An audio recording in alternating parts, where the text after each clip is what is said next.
I'm just going to pose a question, Grace, to you and to everybody. There's so much going on in the world today. At one time I thought, much like Michael said, that everything happened in the 60s, and all we could try to do as younger people was try to sort of recreate that moment again. And yet there's so much change going on in the world today, so much repression and destruction, and yet so much sense for hope and optimism. So we think about what's going on now in Libya, following Egypt, and throughout the rest of the Middle East. Some people have called this a revolutionary moment in the Middle East or around the world. We think about all of the new measures being put in place to bust unions in Wisconsin and Ohio and other places around the country, and yet all of the thousands of people that have been coming out in protest of that. And of course, we've seen this incredibly destructive natural disaster in Japan that also has a huge social disaster on top of it now with the nuclear accidents as well. So taking any of those as an example of the state of the world today, how can we look at any of these, Middle East, Wisconsin, Japan, put that into some kind of context of what it means to think about the concept of revolution today, how we might need a richer concept. So I'll let Grace start, and if you guys want to add anything, please feel free. Well, the first thing I think we need to do is to rethink what a revolution is. I think we tend to think that masses of people, and the more the people, the better, is what a revolution is all about. And that reveals a way of thinking that we have to leave behind.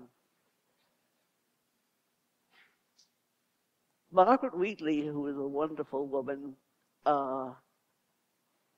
said that according to Newtonian physics, it's how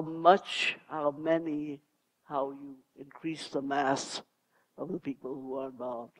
So we get all excited when we see thousands of people. We think we have to add more people. But she says, according to quantum physics, it's critical connections, not critical mass. Now, we should think about that, because you can make critical connections with your neighbors. You can make critical connections with your family. You can make critical connections with those who are close to you. You don't have to think in terms of, are they of the right class? Or are they the right gender? You don't have to think in those structural terms. You can relate in a human way to other people.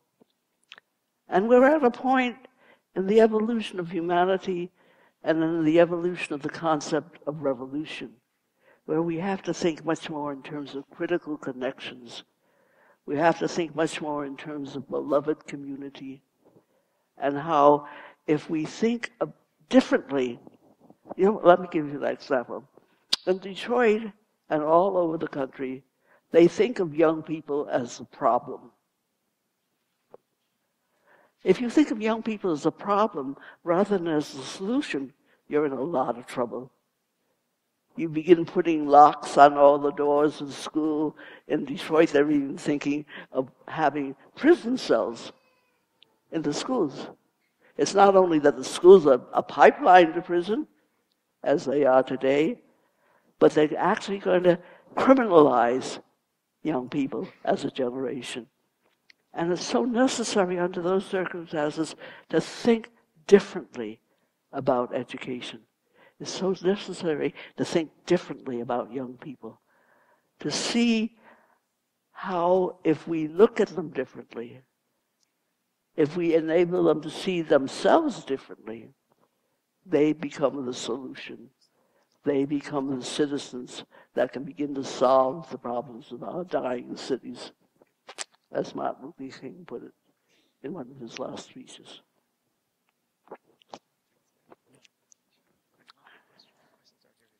Questions? No, here come the questions. Go Okay. Just one short thing. I really wanted to hear the questions, but he was telling me we don't have them yet, so I can fill up the time.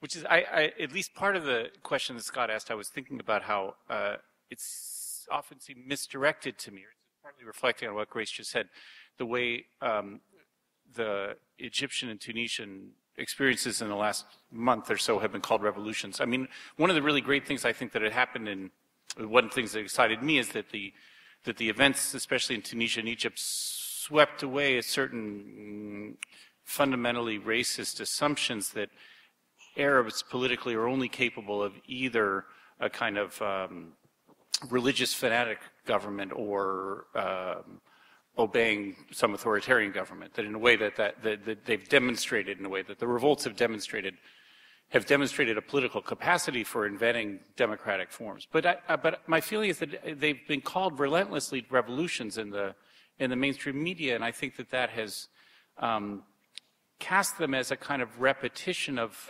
European history, as if they were going to obey the rules of 1789 or 1917 or some other. In some ways, that calling them revolution has blocked understanding what's really going on, like blocked recognizing it as new. Maybe there you go. That's different, though, that what Grace is talking about, which does seem to me, I like this idea of we have to reinvent revolution, or rather, you could put it another way, that anyone who tells you they understand what revolution is, don't trust them.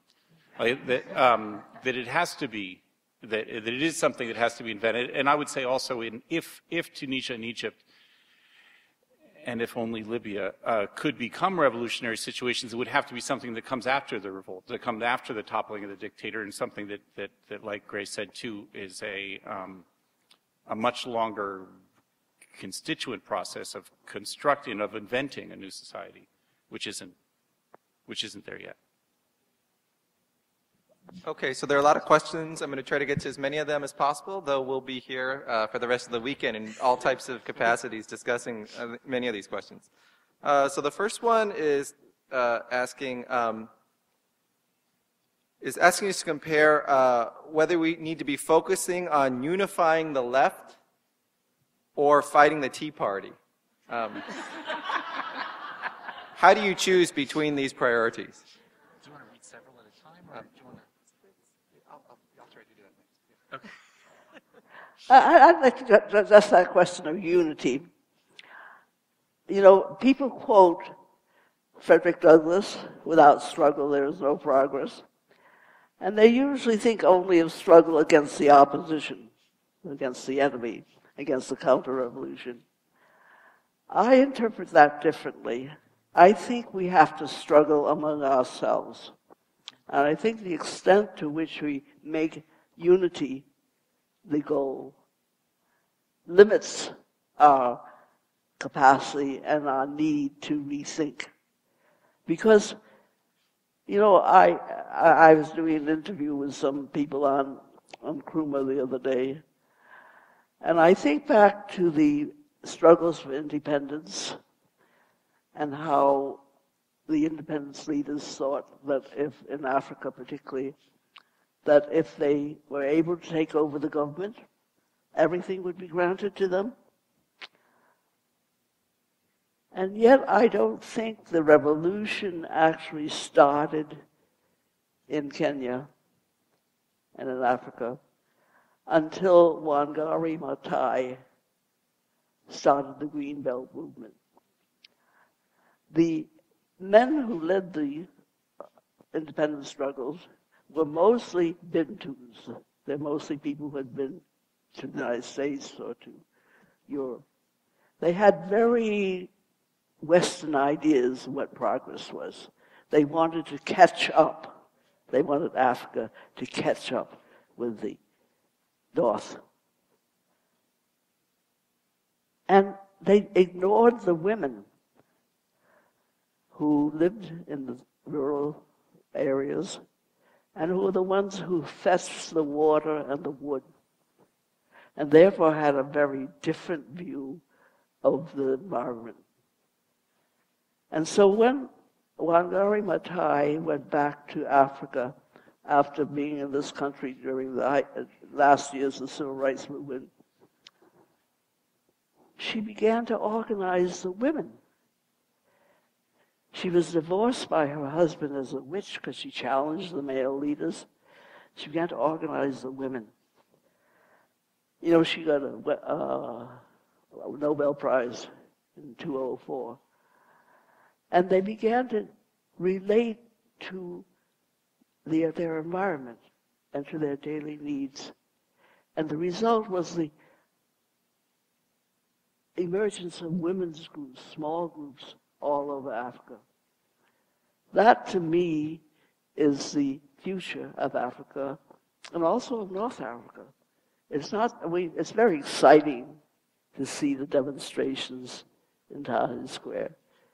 It's very exciting to see the large numbers of people who come out to Madison, Wisconsin, and protest Scott Walker and the denial of collective bargaining. But these protests tend to be mainly defensive of the past. And we are at a time in the clock of the world when we have the opportunity to create another future.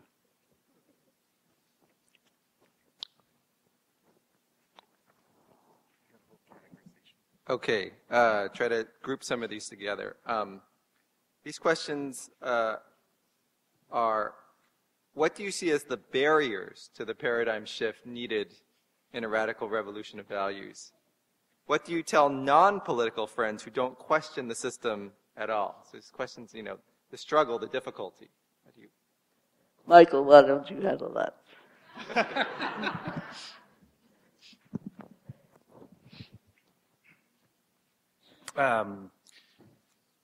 You know, what do you tell non-political friends? Well, okay, here's a place to start. I don't know if this was the right one. I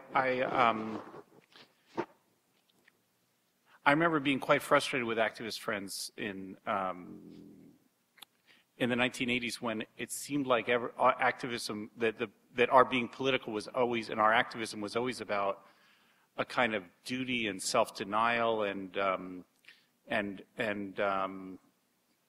yeah, it was a kind of moralizing that seemed like, you know, about recognizing all of the, continually recognizing both in society and ourselves all of the forms of domination, etc. And it took me a while then, and this took me again, I had to go outside the U.S. to understand this political struggle as a joy, as a life of joy. Like that political struggle wasn't, and so that what I would say to non-political friends is it would be rather like, oh, it's your duty, you should do politics, something like that. You know, like, no, it's rather like what you're missing, like what the pleasures and joys of the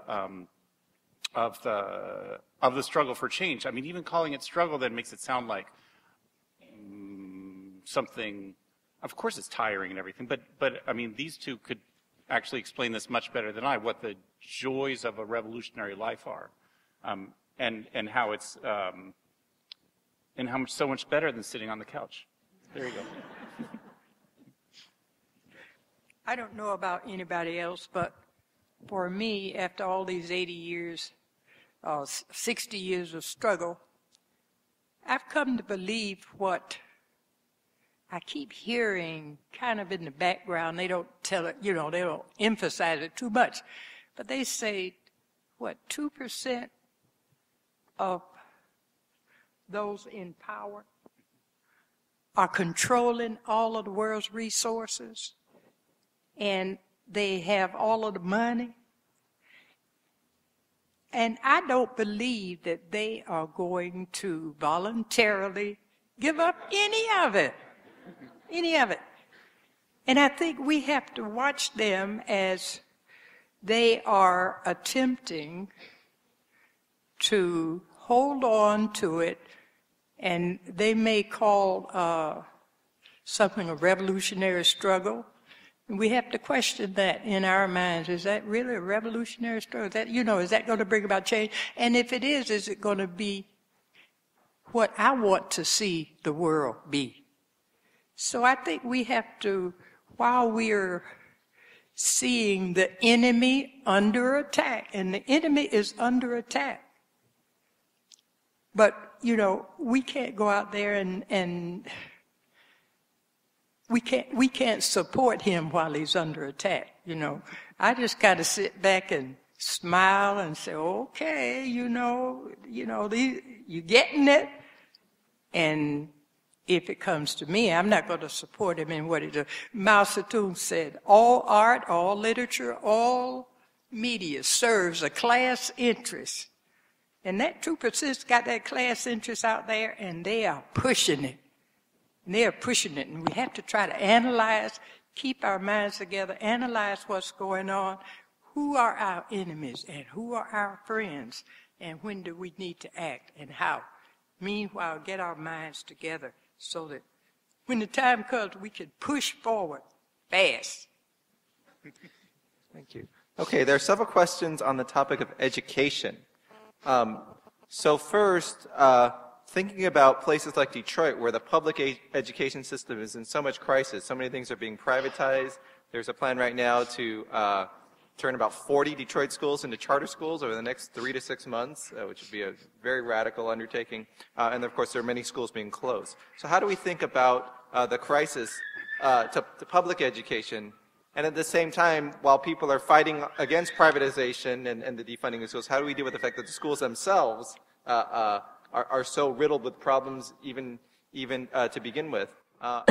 And more broadly, people want to think about the role of education in the process of organizing and making revolution. How do we think about revolution as an educational process? So feel free to wax on those. Anyone? Oh, sorry.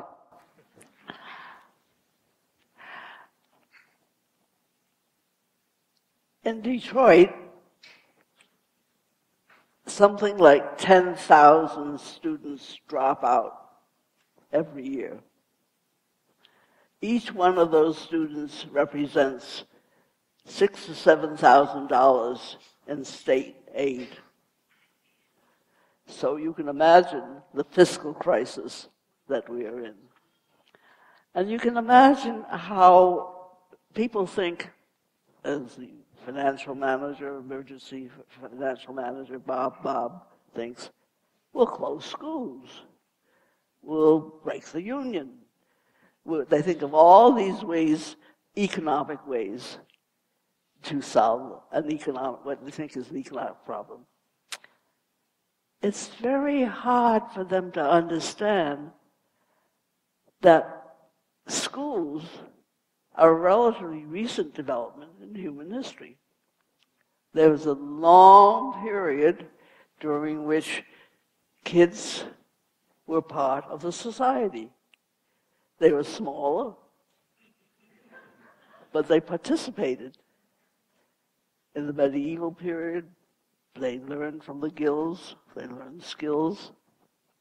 So we think that the way that we live, the way that we think of education as a means to get a job and for upward mobility is permanent.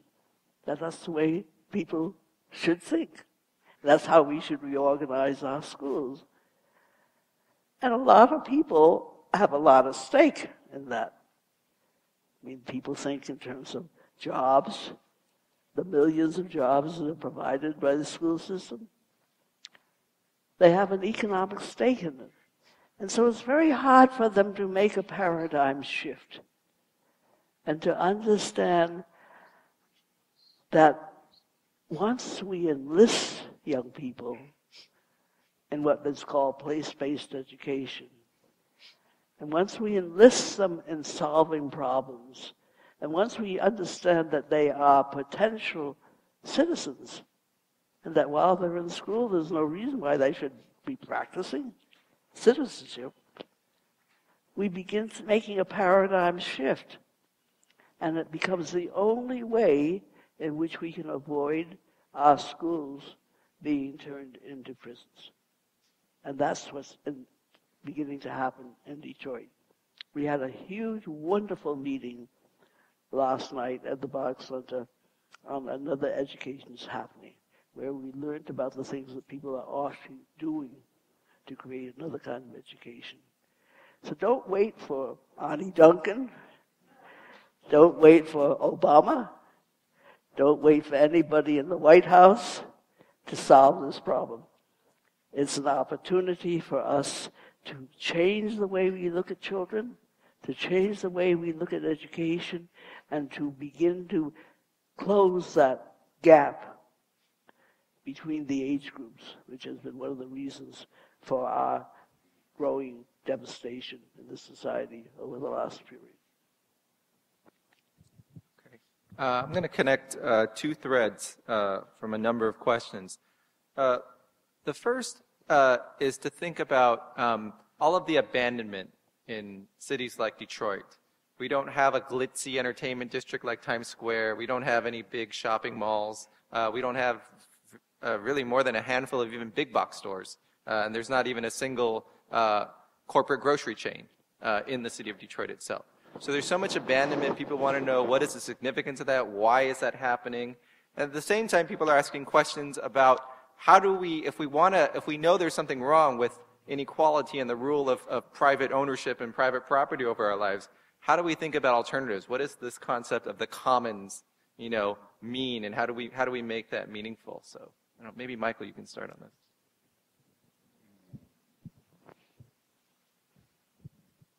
These are really hard questions.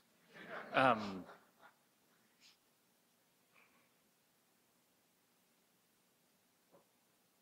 thinking. Oh,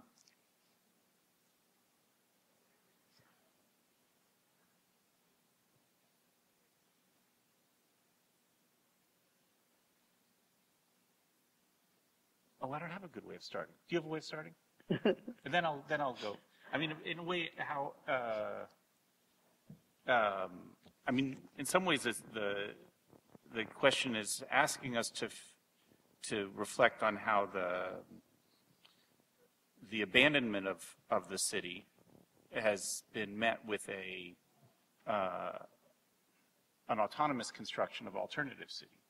I mean, that's what seems most interesting to me in what's been happening in Detroit. I mean, one could go through, it's partly also asking, but this seems more a different kind of answer. Why is it that corporations have withdrawn from, and why have certain populations withdrawn from Detroit? That seems less interesting to me than how the possibilities of this of an autonomous reinvention and a creation of a common city that not a private city. That seems to me what's much more interesting in what's going on, the construction of an alternative Detroit.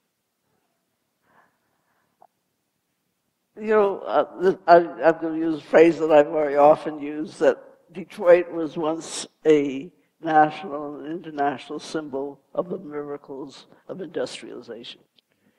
And then we became a national and international symbol of the devastation of deindustrialization.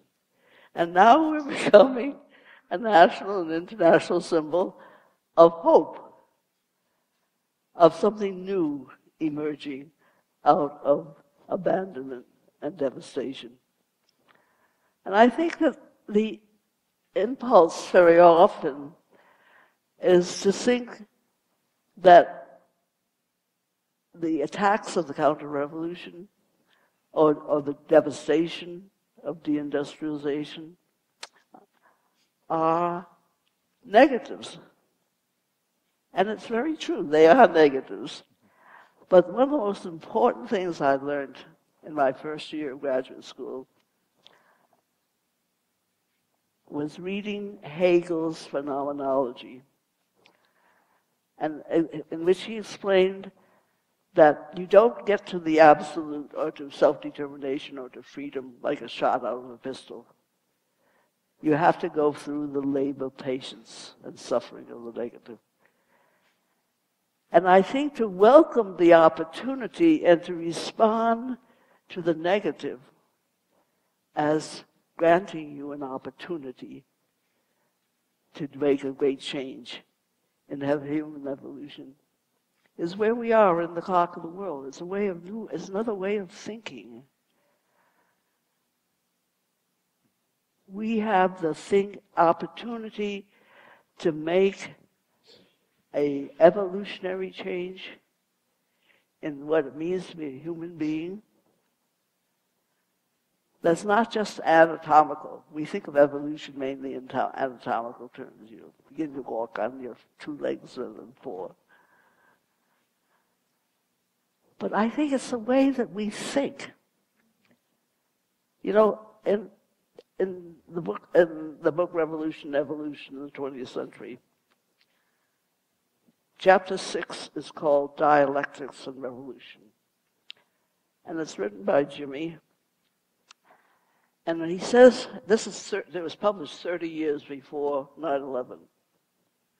He says the revolution to be made in the United States is not going to be like any other revolutions in the past. It will not be to acquire more things, but it will be to understand how much of the comforts and conveniences that we have acquired have been at the expense of other people's and of the rest of the world. And until we understand that, he said, we will be facing terror. And I think the rest of the world has awakened. I think that we are in the midst, we're living in a dying empire. We're living when the kinds, and that's to be welcome.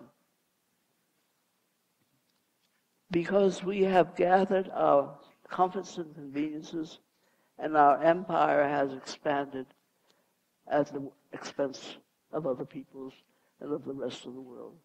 And how to meet that crisis with dignity and democracy rather than with fear and trembling is the challenge that we face. And to welcome it, to seize it, to seize the time, as the Panthers used to say, as an opportunity. It's a joy, as Michael said.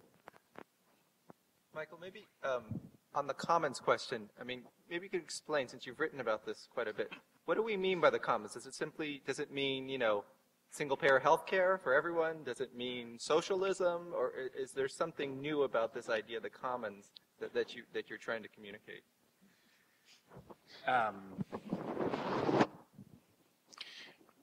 Right.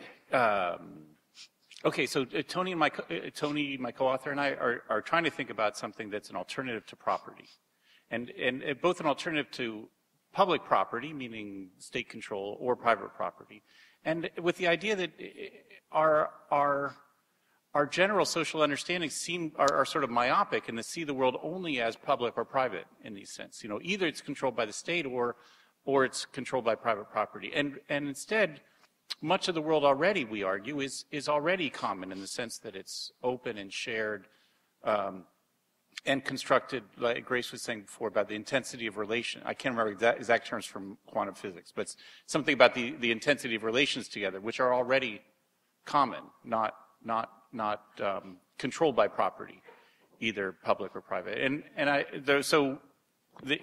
This would link both, let's say, on the one hand, the common thought of as the earth and its ecosystems, the water, the forests, etc., an ancient, really, notion of the common, but also the common thought of it's even the pinnacle of capitalist production today, the production of ideas, of images, of code, of even of affects, that these are central to capitalist production, but they all are tendentially common, like that ideas are and code or music or images are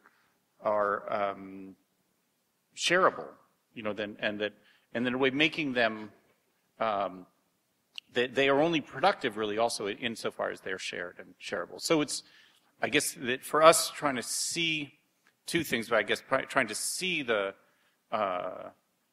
common that already exists, and then also to construct a political project that's oriented towards that, the autonomy and the construction of common relationships and common spaces and common goods. It's a... Michael, would you tell folks what you mean by biopolitical production in Commonwealth? It's a very difficult concept to grasp, I know, for people who've read it. We're trying to recognize the way this does come back to Detroit in a way, in the way that you were talking about the transformation of the city, that there was a long period in which industry dominated other forms of production in society as a whole, that the qualities of industry for a very long period have been imposed over the rest of society, that other industries, agriculture had to mechanize, had to develop even the temporalities of the industrial world, the notion of the working day, of work division between work time and non-work time, was all in a way created by industry and the predominance of industry. Okay. Today, industry is no longer in such a dominant position. In some ways, Detroit is an emblem of that. That it doesn't mean that there are no longer factories. There are, of course, many people in the factories today, but it means that there are other sectors of capitalist production that are now becoming more dominant, or this is our claim, me and Tony's claim, that they're, and this is what we link together as calling it biopolitical production, or we sometimes say immaterial production, which is a bad term too. But what we mean is that the production of goods that are primarily immaterial, like the production of ideas, or the production of code, or even the production of affects, like in healthcare or education itself. I mean, what educators do is, of course, well, do we do anything material? I'm not really sure. The healthcare workers do. They stitch up wounds, they change bedpans, but a lot of what they do is producing affects, producing a sense of well-being, etc. In education, a lot of our production is immaterial. And anyway, the idea is that rather than industry today, this immaterial or biopolitical production, the production of new forms of life, is becoming central in capitalist production, which for us, sorry for the long detour through all these things, it means that these goods that are potentially common or even intrinsically common, like affects and ideas and code and these things that are now becoming central in capitalist production, it provide an opportunity for the construction of the project of a social transformation based on these common goods. Like, for instance, think of, the Detroit auto worker. The Detroit auto worker really could organize autonomously, could even run the factory autonomously, something like that, but you're really limited by the site of production. The Detroit auto worker could only make cars at the factory. You can't go home and make a little car in your garage. There's a certain link, there's a way in which capital organized the production process, and organized and provided the cooperation and organized people together. What I think we're seeing increasingly, or this is what Tony and I argue, is that the forms of production that are becoming predominant today are ones in which capital in some senses withdrawn or external. It still it still makes horrible constraints on you. I'm not saying that working in a 7-Eleven or a call center, which are really just kind of immaterial production too, is great. No, but it's our own ingenuity and our own connections that are increasingly prominent, whereas in industry we were constrained in a different way. All that to say, or at least the point that comes around here, is that trying to see in the forms of this changing economic paradigm, like in the newly dominant forms of production that we're calling biopolitical or immaterial, there are new possibilities for autonomy. There are new possibilities for taking control of these social productions ourselves. That's where it's coming around to. I don't know how many people have read Multitudes. I love that book. In Multitudes, Michael and Dr. Negri explained that we should not be thinking of organizations like the Third International or Lenin's Leningrad Party to organize the revolution. That because we're in this very new stage where we're really struggling against our commodification by global capitalism. All over the world, communities, small communities, to protect their humanity and their communities against commodification are organizing in little groups. So solidarity has to take a very different meaning. We have thought of solidarity mainly as marching side by side. What we have to do now is to recognize how all over the world people are defending their humanity against commodification. A wonderful book in this connection is Global Harvest by Paul Hawken, which I recommend to you. There are millions of people engaged in this struggle. We don't have to wait for the third international, the fourth international, the fifth international. We're going to try to get to a couple more questions. I just want to give you a preview of what's coming up.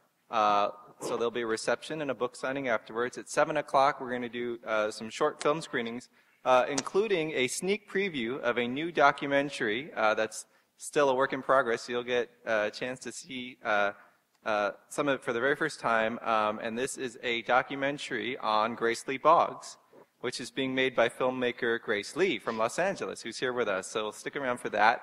And at 7:30, we just have an incredibly amazing show, which is absolutely free and worth much, much more than that, with some amazing student performers. There's also our featured performers, Nobuko Miyamoto, who's going to give us a multimedia history of the Asian American movement, as well as West Coast rappers Geologic from the legendary group Blue Scholars, and Kiwi from the Bay Area, and they'll be backed by DJ Fatrick.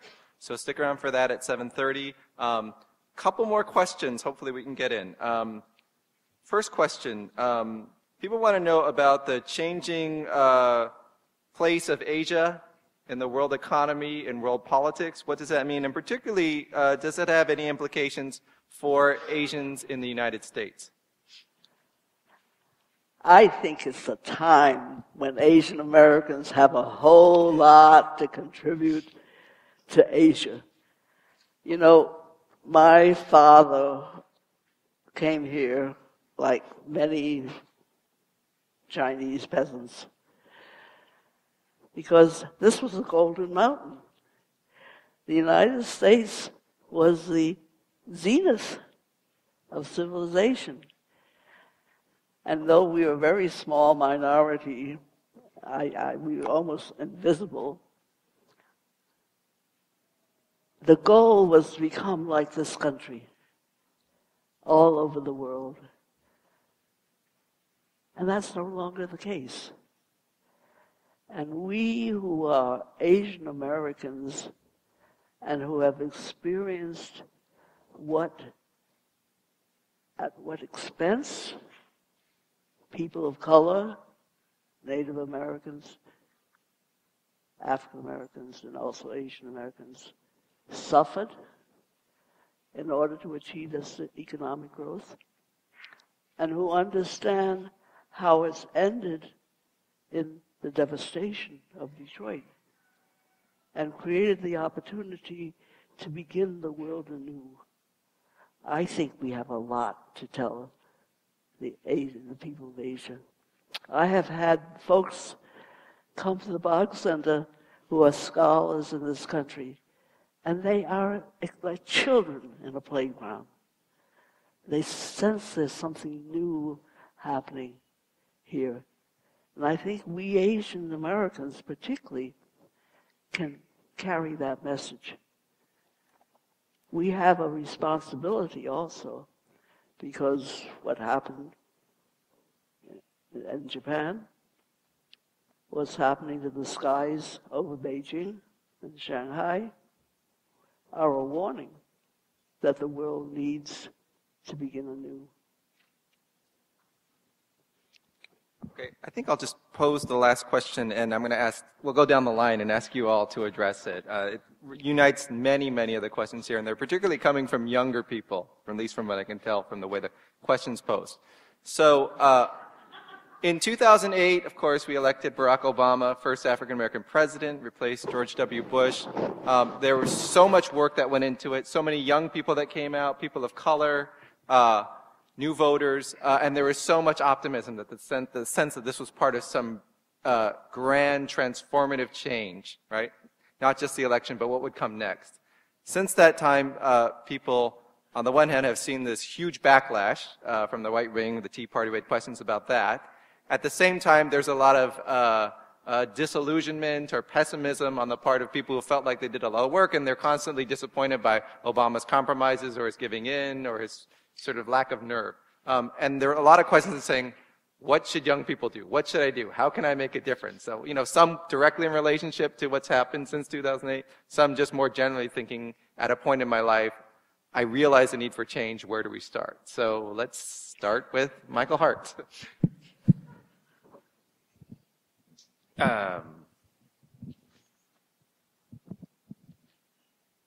trying to remember the exact quote. I was thinking of this makes me think of a large book by Ernst Bloch, a German Marxist, called The Principle of Hope. And he says something, and it's something like, it's really the moment of the disappointment of hope when the real work begins. And I think that's an interesting thing to think about with Obama, that the disappointment of hope's not a bad thing. I mean, it's not that there was, I don't like the narrative that, oh, there was all this hope, and then disappointment, which leads to somehow inaction, or as if the hope itself was naive or something like that. No, I think that the disappointment of hope is the great energy of transformation. Like, it's good to be disappointed by Obama. I think you should be disappointed. Like, but that doesn't mean that the hope itself was wrong. No, that now focuses it into a different register. I mean, the obvious things, there are certain things that come to mind that are just the obvious things, which I think the person asking the question is obviously thinking of, that the great mobilizations that went into the election of Obama do not indicate, now that there's someone representing us, we can all go home and just sit around while that person represents us, but that rather, of course, that's only the initiation of the struggle. It's in this way that I've been thinking for some years, or since the election of Obama, that I think it'd be great if North America would Latin Americanize. I mean, the way I've seen the struggles in Latin America over the last 10 years have been social movements that force the election of progressive governments, but that then don't stop, and that what is developed is a kind of antagonistic engagement between social movements and leftist governments. Then the social movements, in fact, constantly pushing them farther, but rather than assuming that there would be some sort of representation. That would be my highest hope for what could happen in the U.S. during the Obama presidency, would be that kind of becoming more like a Latin American country. I'm thinking of whatever, Brazil, Argentina, Bolivia, Ecuador, Paraguay, a number of these progressive governments in which the social movements are a constant force, antagonistic force to the government that push them forward. Oh, you got one already. To me, I have to believe at this point that I'm talking about the young people who did support Obama, have to come up with a solution, and a new solution. I have supported Obama and even worked for him actively.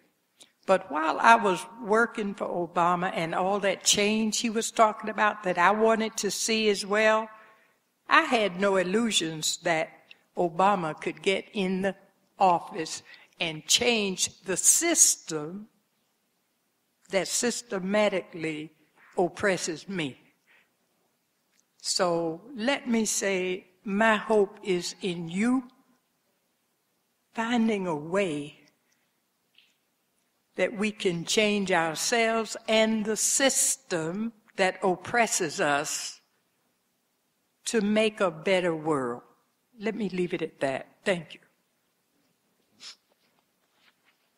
Well, during the inauguration in 2009, Amy Goodman and Alice Walker televised the proceedings, and they called me and asked me what I thought. And I watched Obama's face as he took his seat on the platform. It was very grim, it was very sad, and I think he understood that he was entering a trap. And I think we need to understand and draw the lessons of this, not bemoan it so much, as understand that the electoral system and democracy, of which Obama's ascendancy to the presidency is a part, is only a step on the expansion of democracy. We have to move beyond electoral democracy to a more participatory democracy.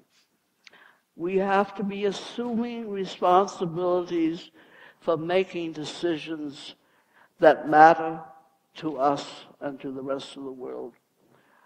And we haven't been doing that. We have what Sheldon Wallen calls an inverted totalitarianism, because we're not participants in making decisions. We are leaving it to others.